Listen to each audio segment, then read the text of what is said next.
Zenless Zone Zero just opened their Equilibrious test phase. I got into the test phase.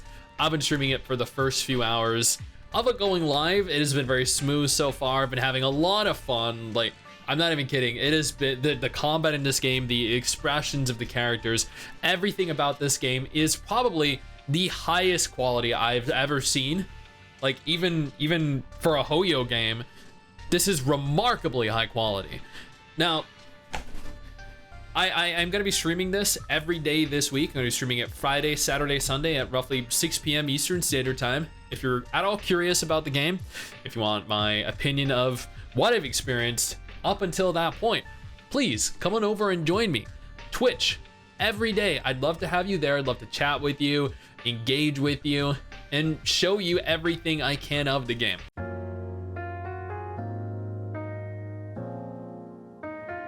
I figured, you know what, nevertheless, with this in mind, I have experienced quite a bit over the first few hours of the game, and I wanted to get my general thoughts on it so far, and then a few days from now, Monday maybe, I will go over everything that I experienced over the course of the entire week of playing, and have a more concise view and more concise opinions on what I think works well and what I think they need to improve.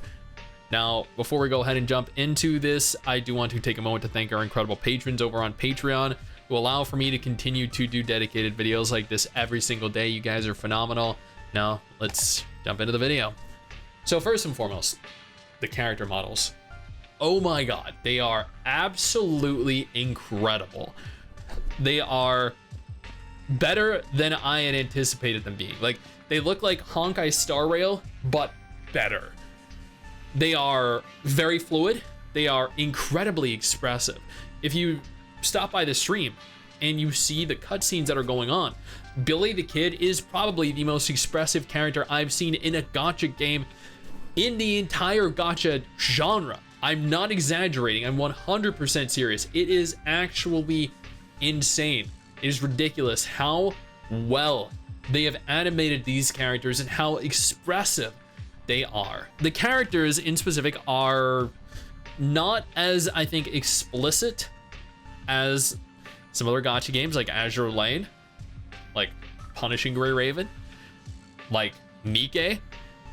But there was one character in specific that was pushing the boundaries of a Hoyo game, and that was Nicole.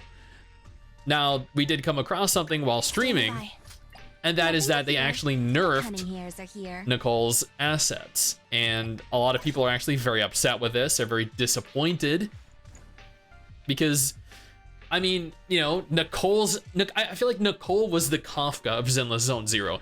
Nicole was what people were most interested in. She is what I use for every thumbnail because she is the main attraction for the game. And they nerfed her. They nerfed the assets of her character, and they gave her, like, okay, let me just preface this by saying I don't actually mind the style of her shirt now. I don't. I think the shirt looks good, but they advertised her as being something that she now no longer is, and they censored her. So in censoring her, they have set a precedent for the game, and that is that they may censor additional characters in the future, not just her, but any character that China doesn't deem acceptable can and may be censored. Now, I don't support censorship. I don't like censorship, but again, at the same time, like, I feel like her character model is still very attractive and still looks great. So I can give them a pass here for the most part. I'm a little upset that they censored her, and I'm not looking forward to seeing if they censor other characters in the future. Nevertheless, that doesn't make her character any less appealing. That doesn't make any of the characters here less appealing. Unfortunately, I've only done 4 10 pulls so far, and I got a dupe for Ambi, a dupe for Nicole, and I got Ben. There are a lot of characters here I still have yet to unlock. I'm hoping to. The character system is pretty basic. You can level up your characters. They have stats. They have different skills. You can level the skills up. You can break through, ascend the characters by using dupes. You can equip them with what is essentially like the artifact system in Genshin Impact. There are base stats, advanced stats, special effects that are attributes. Some are passive, some have a direct effect on your character. Gacha seems to be a guaranteed S rank at 80 pulls, so it's not horrible. This is a beta, so I was actually of the impression that we might be given more currency to kind of test all the characters, but for some reason we weren't. And you know, that's okay. We might be given, you know, currency daily that will accumulate over time and allow us to potentially work towards obtaining the characters to try out. But currently I've had enough for 4 temples, which hasn't been bad. Now, interesting, the game has several different game modes. On the one hand, you possess the ability to run around the town. Here's your little base of operations. You can, okay, well, I'm actually at a point in the story where I can't run around the town. There's a town outside that you can run around, you can talk to the NPCs, you can watch them go about their everyday life. There is a functional story that is actually very good so far. There are really, really detailed cutscenes, very expressive cutscenes, incredibly well voice acted game, by the way. Like, look at the expression of some of these characters. It is baffling that the game looks this good. Like, you can't tell me that Honkai Star Rail or Genshin has scenes that look like this. It just doesn't. They just don't.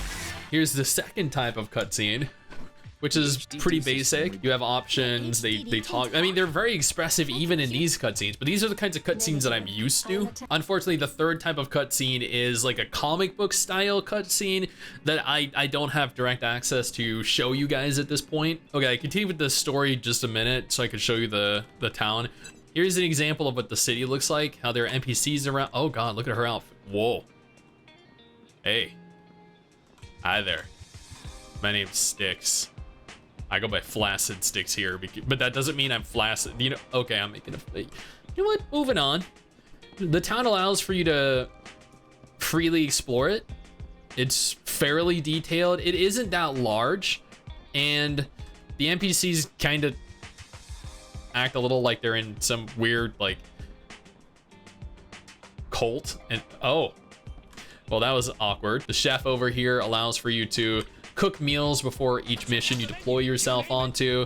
These give you statistical buffs, boosts. You get quests to do in the city like this. You get quests to do on missions that you can deploy yourself onto. They're battle missions. Occasionally you'll find your husbandos and waifus around the town. You can interact with them, sometimes do special things with them. Here's where the bulk of the game will take place.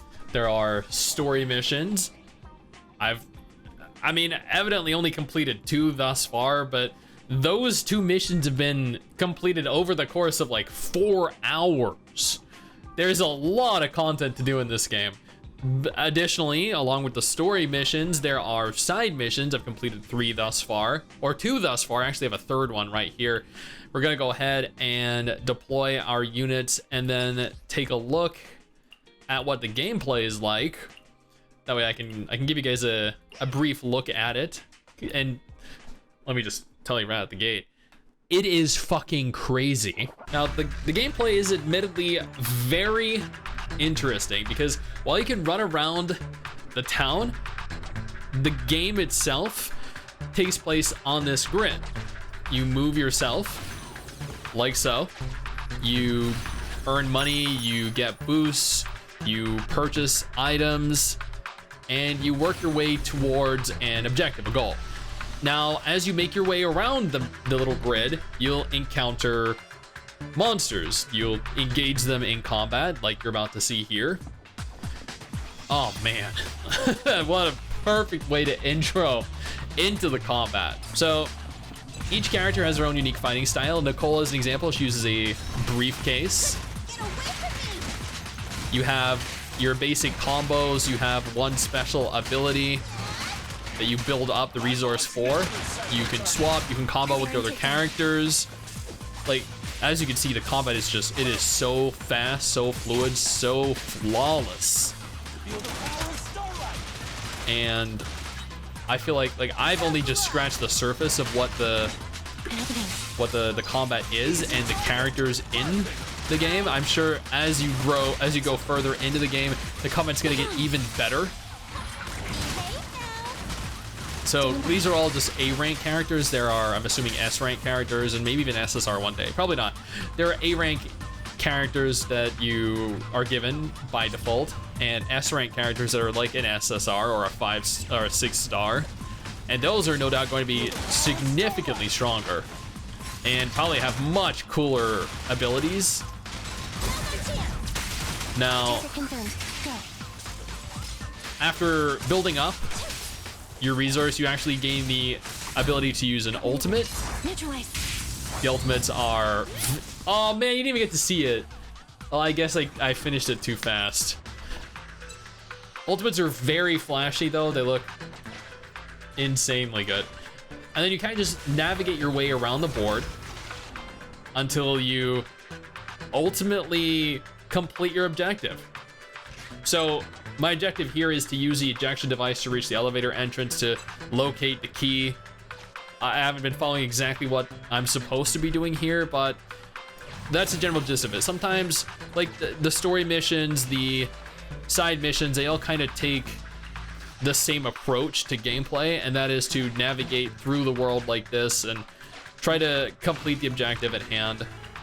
And I think this is a very interesting, very fascinating approach to gameplay.